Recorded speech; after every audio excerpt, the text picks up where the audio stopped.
This is not a weather advisory. This is not a delay notice. And if you are listening from an airport terminal, a highway shoulder, a hotel room near a runway, or a house where someone you love was supposed to land tonight, I need you to understand something before the official channels simplify it. The aircraft did not crash. They did not divert. They did not lose power and fall out of the sky. At 0217 Coordinated Universal Time, every aircraft that was airborne stopped being visible. Not one region, not one airline, not one hemisphere. Every aircraft currently flying disappeared from visual contact. But their signals did not. Their call signs remained active. Their altitude reports remained clean. Their transponders continued updating. Their flight paths continued moving across our screens like nothing had happened. And that is the part I cannot explain. Because a plane can go missing. A signal can be spoofed. A radar system can fail. A satellite feed can lag. But there is no failure mode I know where the entire sky goes empty and the machines keep politely insisting that it is full. My name is Evan Rook. I am the Night Systems Supervisor at North Atlantic Relay Sector 7. This recording is being preserved because I do not trust the archive anymore. I am speaking into a local emergency carrier at reduced power. Frequency assignment is temporary. Range is unknown. I have disconnected this console twice. The feed continued both times.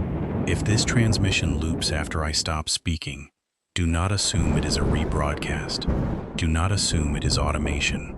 And do not assume that anything still appearing on a flight tracker is still in the sky. I am going to start with Flight 602 because it was the first one I noticed, and because for 6 minutes I believed it was just one aircraft. That is the only reason I stayed calm. At 0211, Flight 602 was crossing the Western Atlantic at 37,000 feet. Scheduled arrival, Boston. Heavy passenger aircraft. Routine altitude, routine speed, routine handoff. Nothing unusual. The track was clean. The ADS-B line was clean. Position, ground speed, altitude, heading, all reporting within expected tolerance. The aircraft had been passed along 3 sectors without incident. At 0212, the voice channel went quiet. That happens. Atmosphere, frequency change, cockpit workload, antenna shadow, operator error. A voice channel going quiet is not automatically an emergency. At 0213, the handoff timer expired. At 0214, the aircraft still did not answer. At 0215, tower camera coordination was requested for later approach planning because weather was clear along the coast and visibility reports were good. At 0216, the aircraft was still showing 37,000 feet, still moving west-northwest, still broadcasting once per second. At 0217, the first visual note came in from an upper air observation station on the coast. No visible aircraft. That note should not have mattered. One aircraft at altitude is easy to miss, especially at night. But then the same note appeared from the next visual station. No visible aircraft. Then from a military range optical feed. No visible aircraft. Then from a military range optical feed. No visible aircraft. No visible aircraft. But Flight 602 was still on my screen. Clean, centered, alive in data. I watched the little green symbol move over the Atlantic, steady as a heartbeat, and for a few seconds I remember being annoyed. That is the truth. Not afraid. Annoyed. I thought we were dealing with a bad visual feed, a corrupted camera relay, maybe a regional sync issue, something tedious, something I could write up in the morning. Then Flight 602 reached the next automatic position boundary. The system confirmed it. The relay confirmed it. The track updated. But the oceanic camera beneath it showed only stars. No contrail. No strobes. No fuselage. No shadow on clouds. No aircraft. Just a black sky, empty and ordinary. and a screen that said something was still flying through it. At 02:18, I pulled the duplicate feed. For those unfamiliar with relay work, we do not trust one screen. That is the whole point of the room. We compare. A radar track is one kind of truth. A transponder reply is another. A satellite report is another. A camera is another. A pilot's voice is another. Most nights, those truths agree. Most nights, the job is not to discover reality. The job is to confirm that reality is behaving within acceptable margins. At 02:18, reality stopped agreeing with itself. Flight 602 existed in every system that depended on transmitted position. Flight 602 did not exist in anything that depended on seeing the sky. I wrote the first discrepancy note with the usual language. Possible visual acquisition failure. Possible camera feed latency. Possible weather interference. I used the safest words because safe words keep people calm. At 02:19, Flight 602 began its scheduled descent. Nobody cleared it. Nobody answered from the cockpit. But the altitude began to drop exactly where the flight plan expected it to drop. 37, 36, 35, 33.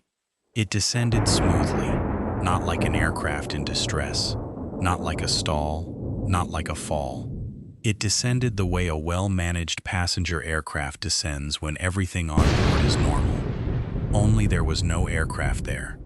At 02:21, another call sign went silent over the Midwest. At 02:22, 2 cargo flights over the Pacific lost voice contact. At 02:23, a medical transport over Alberta continued broadcasting while visual confirmation failed from the ground. At 02:24, tower feeds from 3 separate airports reported approach lights illuminating for aircraft that did not appear in the lens. At 02:25, the first landing confirmation appeared. Flight 602, runway assigned. Touchdown timestamp logged. Ground speed decreasing. Taxi route generated. Gate estimation updated. There was no aircraft on the runway. There was no wake turbulence sensor hit. No wheel contact. No infrared bloom. No engine noise. No passengers. No machine. But our system marked it as landed. And the most important thing I can tell you is this. The system did not mark it as missing. It marked it as complete. I have replayed that moment 7 times. Not the footage. There is no footage to replay. The log. The little entry with the completed timestamp. I keep returning to it because the first horror was not that the aircraft vanished. The first horror was that the system accepted the disappearance as arrival. It filed the absence properly. It closed the flight. It moved on. At 02:26, I began a manual anomaly chain. Manual anomaly chains are not dramatic. They are not alarms and flashing red lights. They are forms. They are checklists. They are little boxes filled by tired people under fluorescent light. You verify time. You verify feed. You verify receiving equipment. You verify source. You verify duplicate source.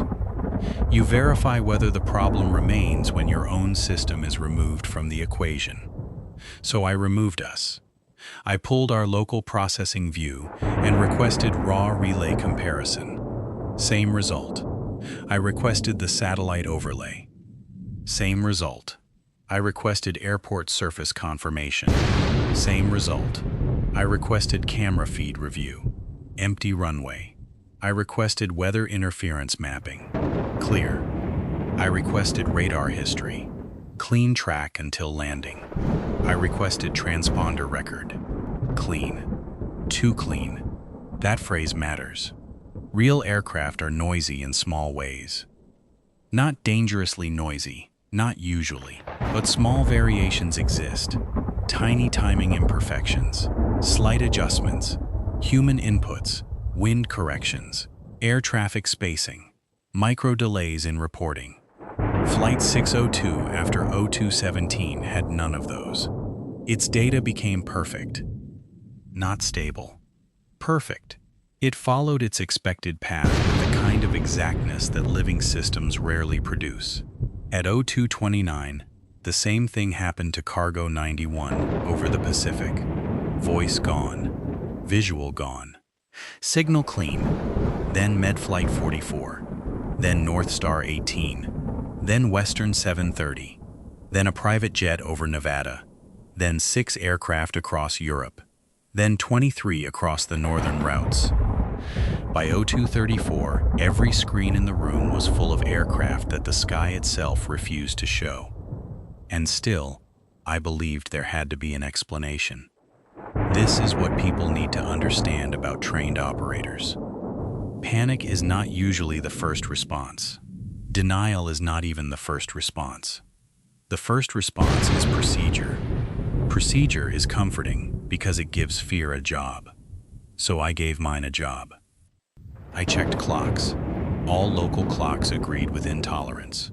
I checked system latency. Normal.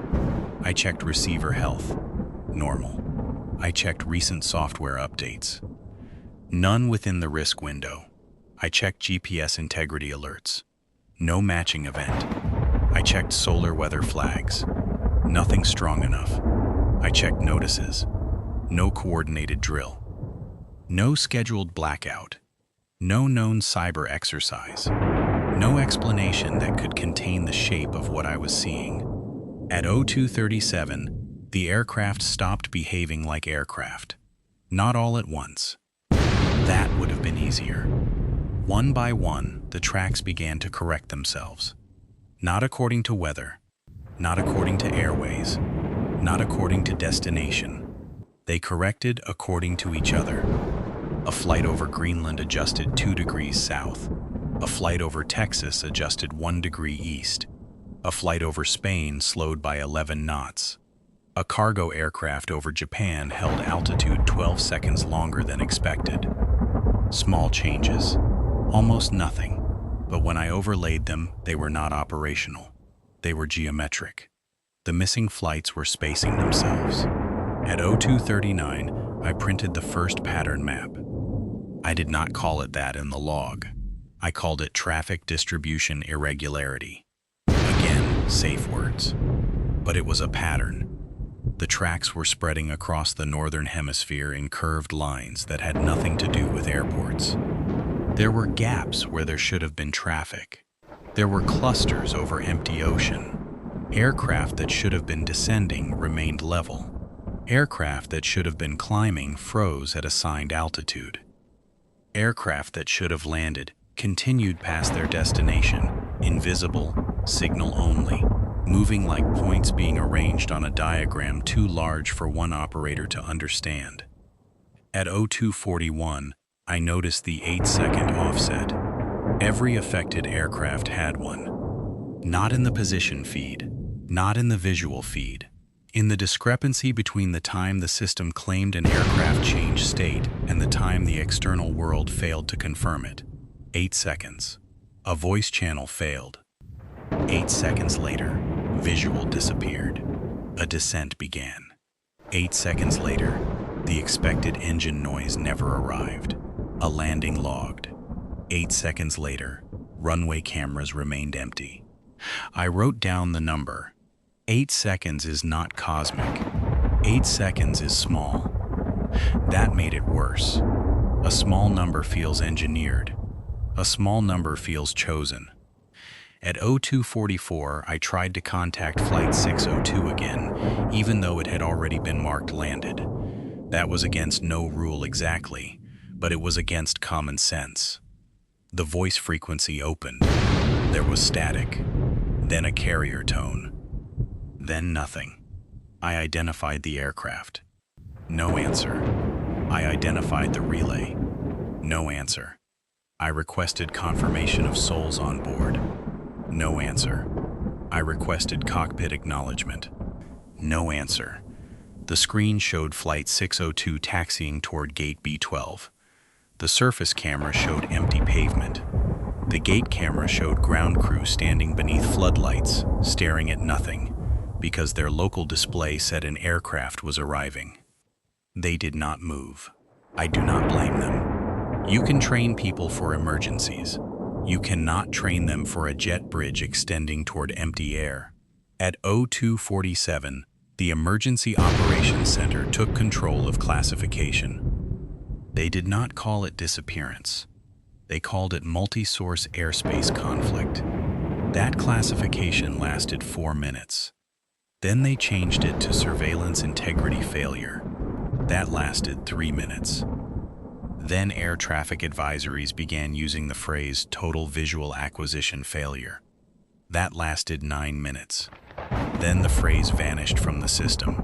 Not revised, not replaced, vanished. Every report that used those words returned a blank field. Not deleted. Blank. As if the system could no longer hold the description. At 0253, I found the first impossible log entry. It was in my own queue. Report filed by E. Rook. Timestamp 0310. 17 minutes in the future. I had not written it. I had not even reached the time it claimed to describe. The entry was short. No aircraft recovered. Signal behavior continues after shutdown. I remember reading that line and feeling the room get smaller. Not darker. Smaller. The monitors were the same distance away. The walls were where they had always been. The door was behind me. But every familiar object suddenly felt like part of a recording I had already made.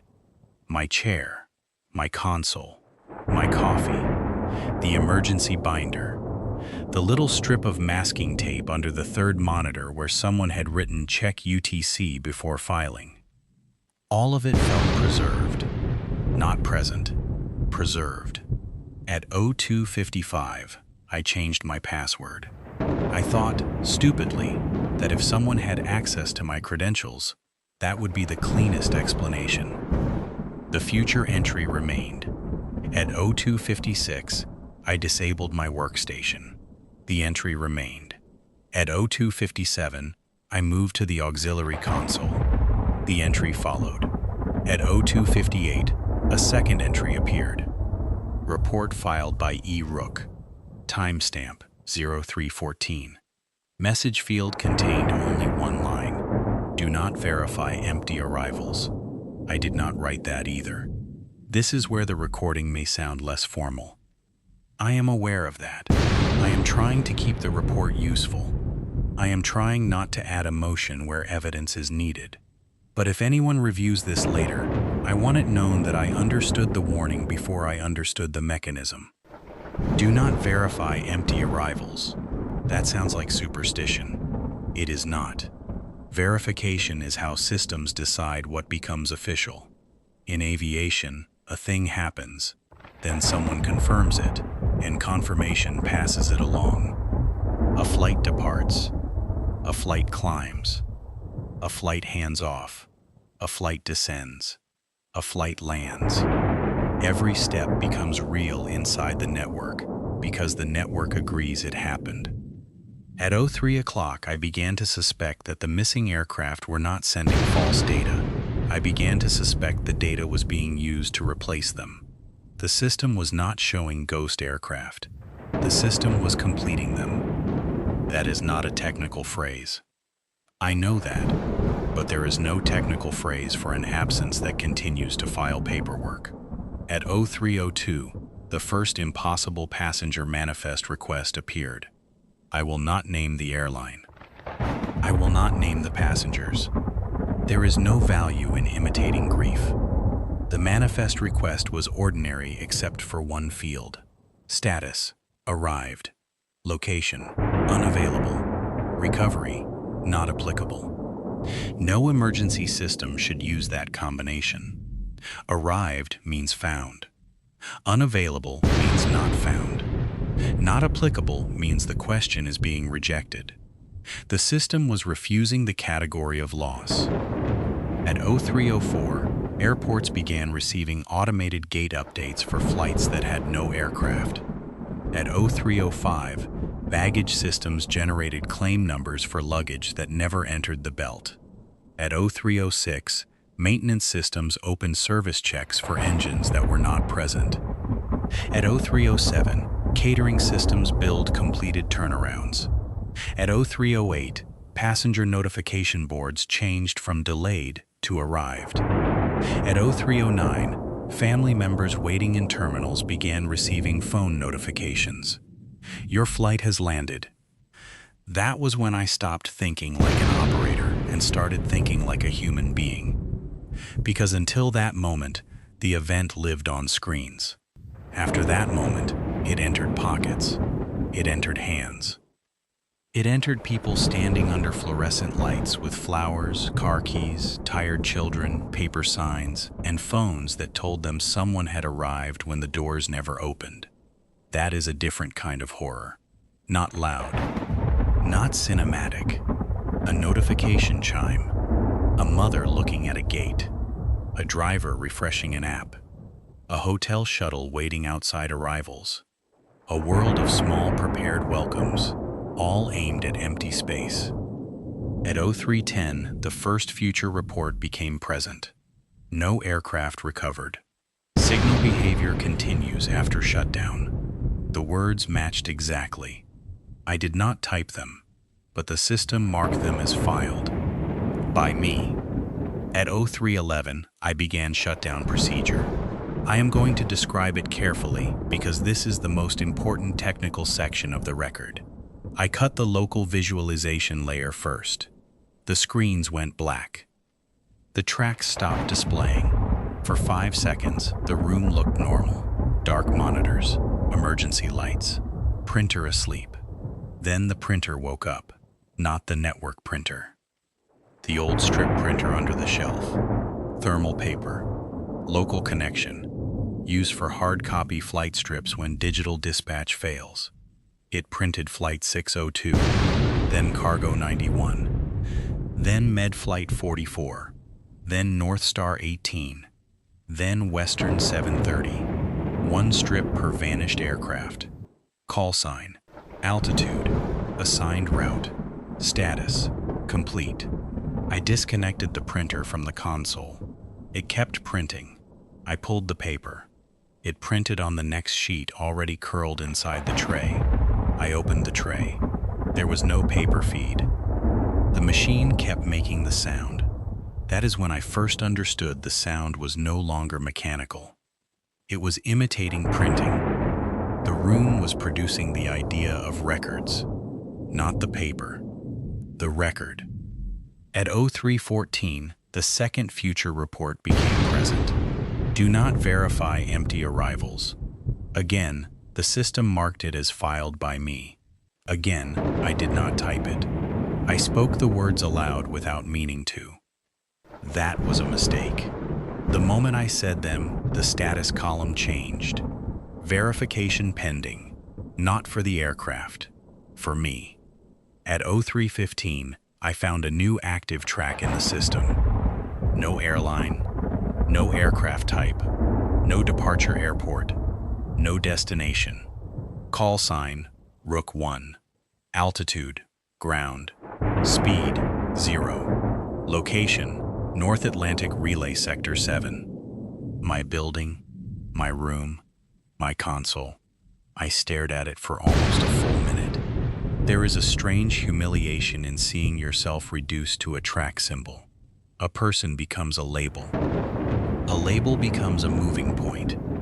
A moving point becomes something a system can route. At 0316, Rook 1 began broadcasting. I had no transponder, no aircraft, no beacon assigned to me.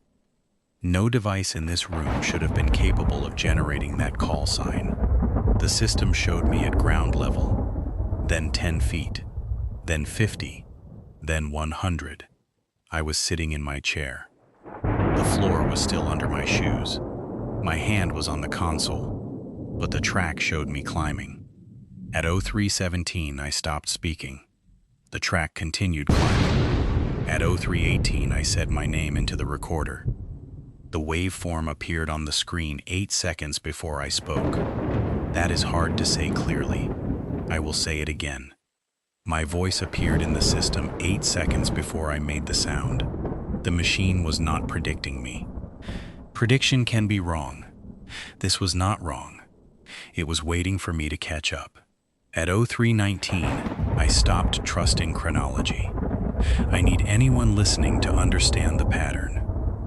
It did not take the aircraft all at once in the way a storm takes a roof. It took the aircraft through confirmation. First, the aircraft vanished from the visible sky. Then their signals kept moving.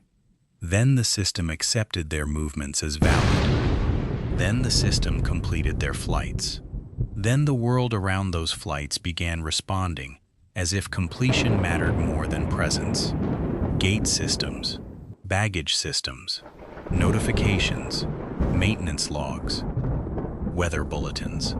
The absence became operational, and once an absence becomes operational, people adapt to it faster than they should. That may be the real danger.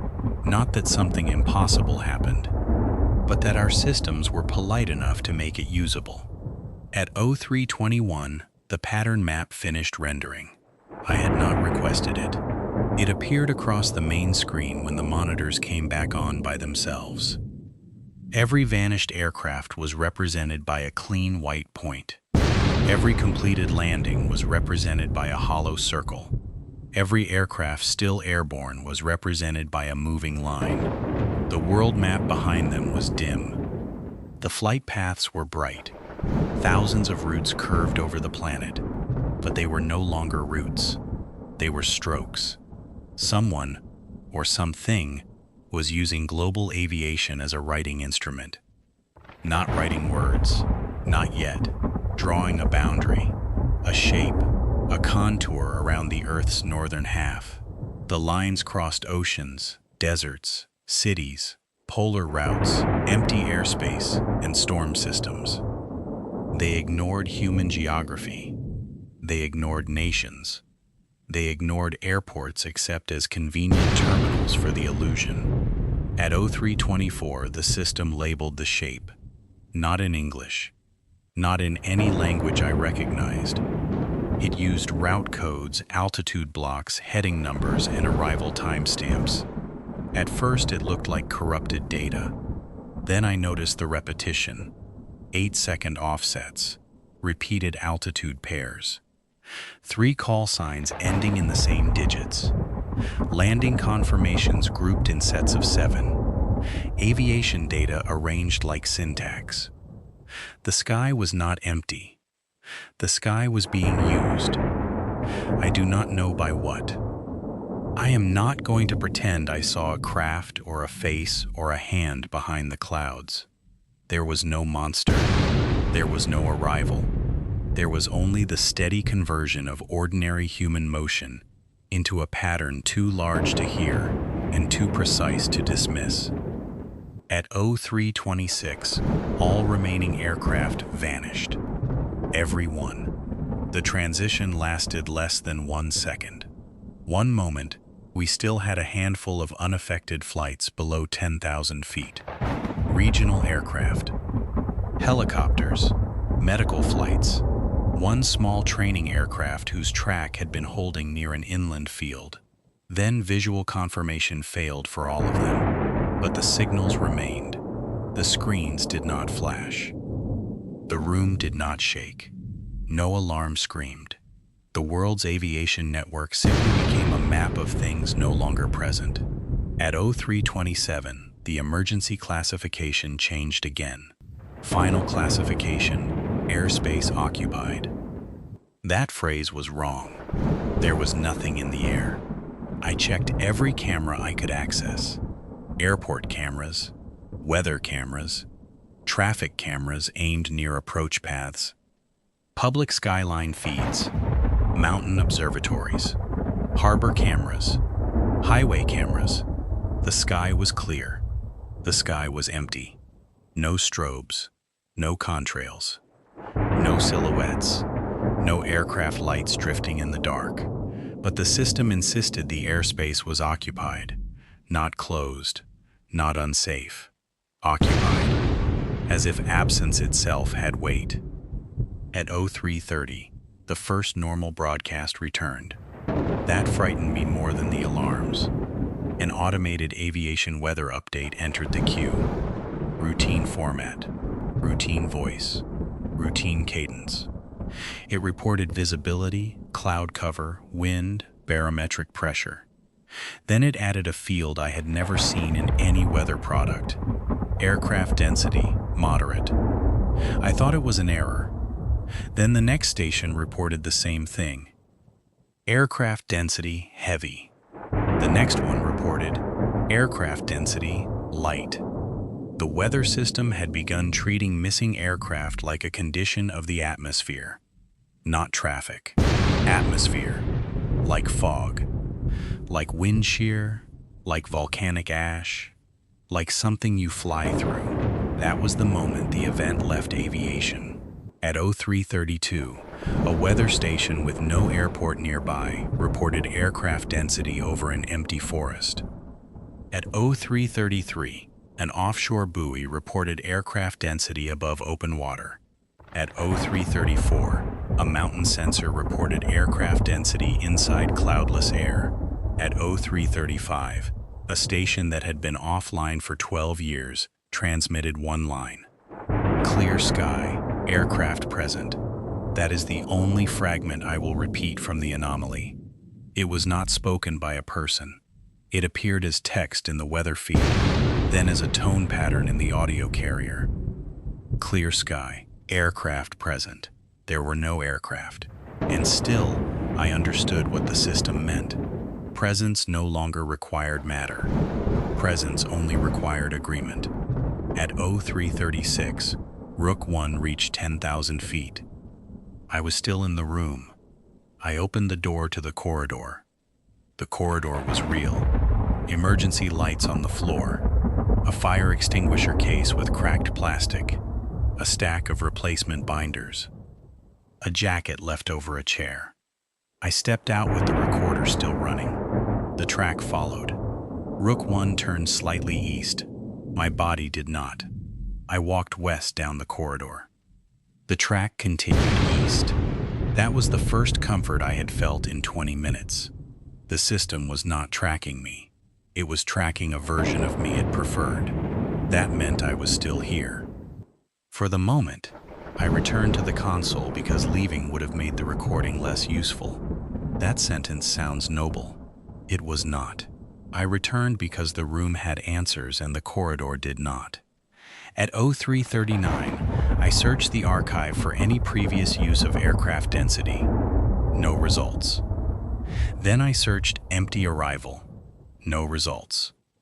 Then I searched Rook 1. One result. Timestamp 01:52. 25 minutes before the first aircraft vanished. The file was audio. My own voice. I had no memory of making it.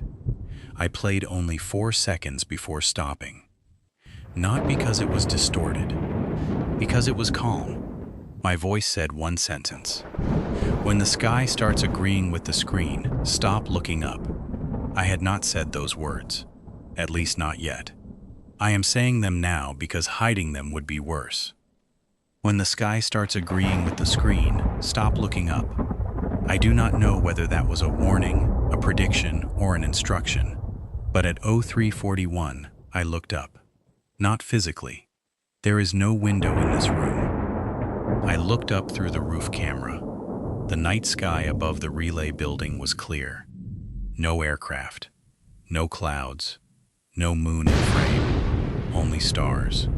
For about 12 seconds, nothing changed. Then the stars shifted. Not moved. Shifted. As if the camera had briefly remembered a different sky. The constellations were almost right. Almost. That word has been the enemy all night.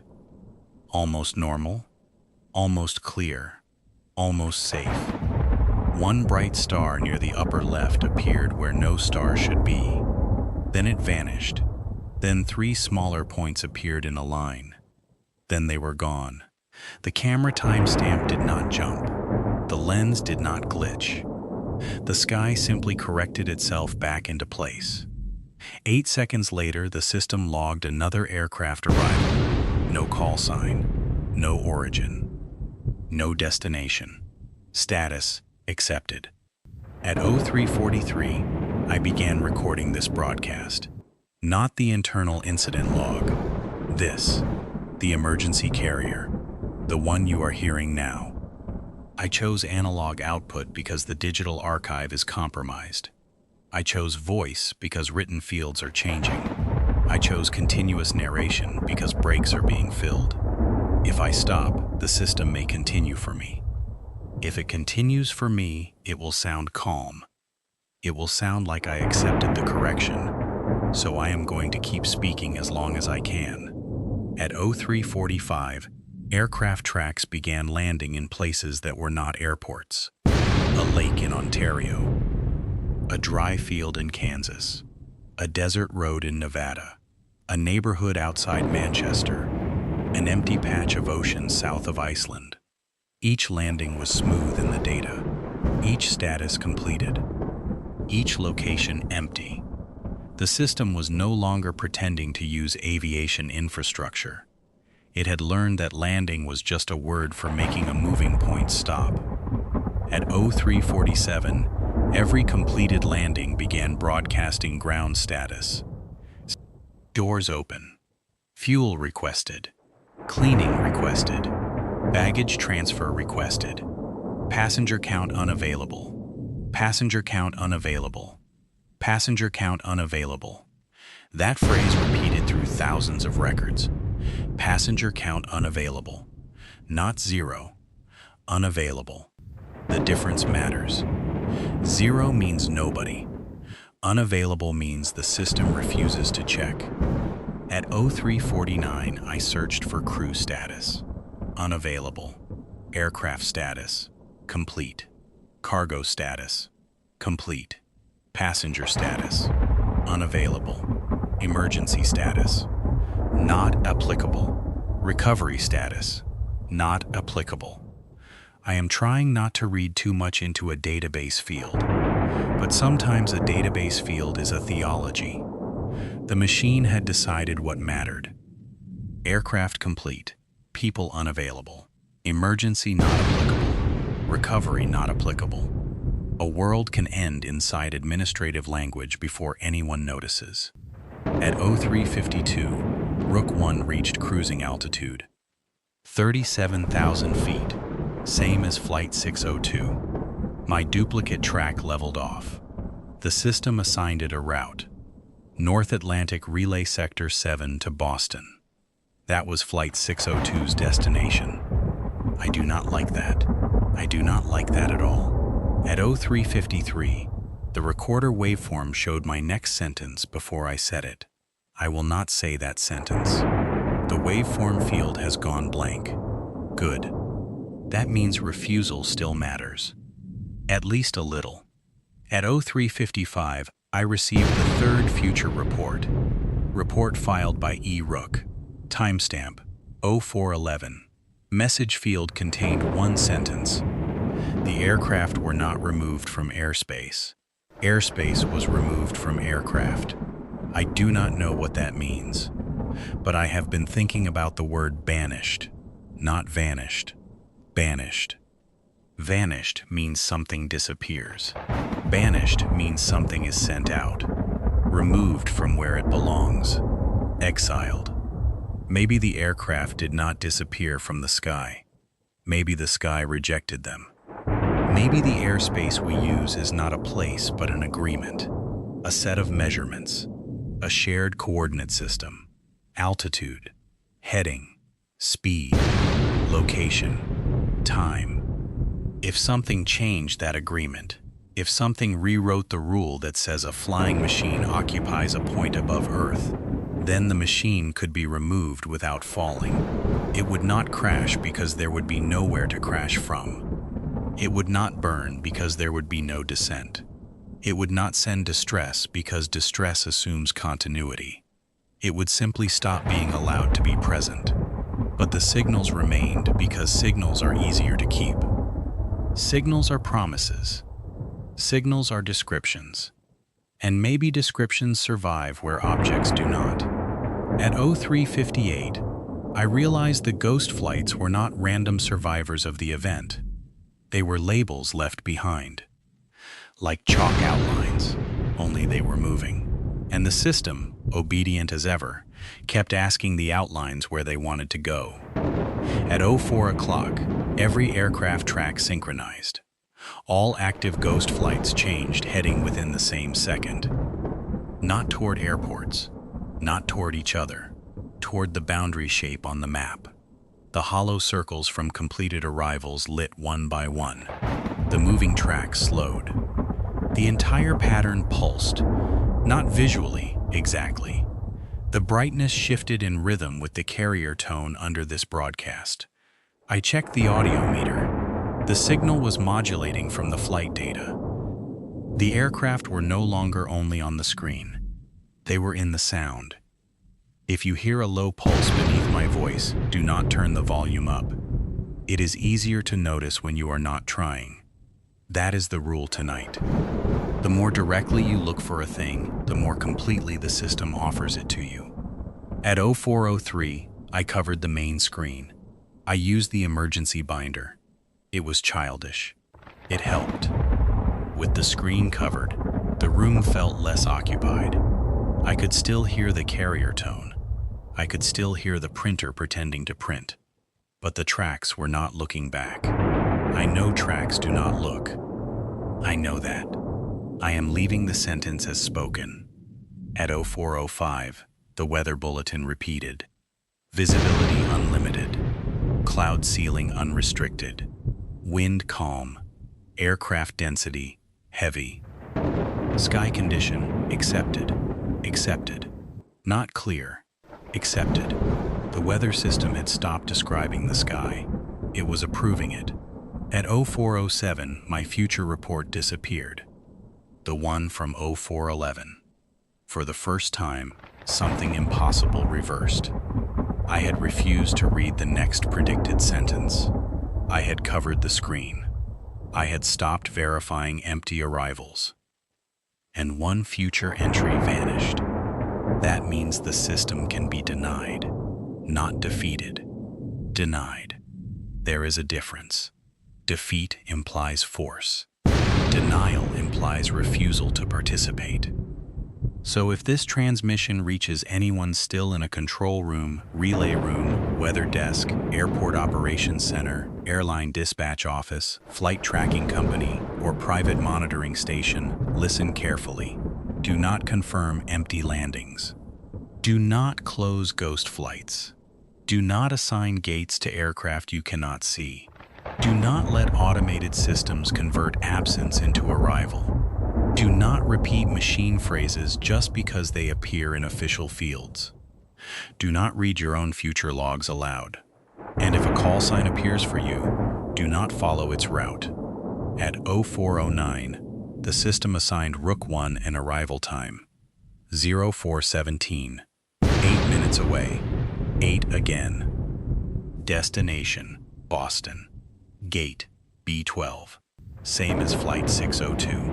Status, en route. I am not en route. I am here. I am speaking. My hands are cold. The relay room smells like burned dust and old coffee. There is a loose screw on the left side of the console that has irritated me for 3 years. The emergency phone has a piece of tape over its cracked handle. The floor under my right shoe is real. I am saying these details because details resist replacement. A database can copy a name. It can copy a route. It can copy a voice. It struggles with the useless things. The screw. The tape. The coffee. The ache in my wrist. The fact that I am afraid and trying not to sound afraid. If you are listening and the world around you begins simplifying itself, say specific things. Not passwords. Not prayers unless they help you. Specific things. The chipped mug. The crooked lamp. The red thread on your sleeve. The sound of your refrigerator. The ordinary detail may be the last proof that you are not only a record, At 0412, the aircraft density field expanded to ground stations. Not aircraft now, stations. Station density, moderate. I saw my relay center listed among active airborne infrastructure. Airborne. This building is concrete. This room is underground on the north side. There are no windows except the roof camera. But the system marked the station as airborne. Altitude, 10 feet. Then 50. Then 100. The same climb profile as Rook 1. Not me now. The room. At 0413, I felt pressure in my ears. That may be fear. That may be ventilation. That may be the building. I am not going to claim what I cannot prove. At 0414, the carrier tone grew stronger. At 0415, the roof camera showed the stars shift again. At 0416, the printer produced one final strip. Call sign, Rook 1. Aircraft type, station voice. Departure, North Atlantic Relay Sector 7. Arrival, Boston B-12. Passenger count, unavailable. Status, final approach. I did not verify it. I am not verifying it now. This spoken record is not a confirmation. This is a refusal. At 0417, Rook 1 landed. The screen says so. I am still here. I think I am still here. The room did not shake.